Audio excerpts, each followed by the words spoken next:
Молодежь интересуется и международной политикой. Вопрос о российско-британских отношениях.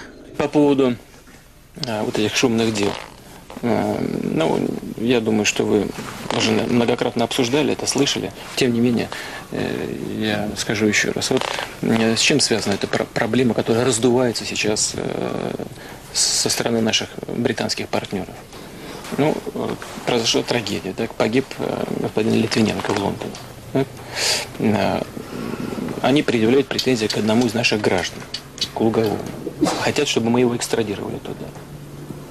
Но у них в Лондоне прячутся 30 человек, которые разыскиваются нашими правоохранительными органами за совершение тяжких и особо тяжких преступлений. Они даже не чихнули и не подумали их выдавать. У них такие же проблемы в меньшем масштабе, но были и с Великобританией, с США, как ни странно. Были с Францией, с другими странами. Они никуда не выдают людей, которые прячутся на их территории.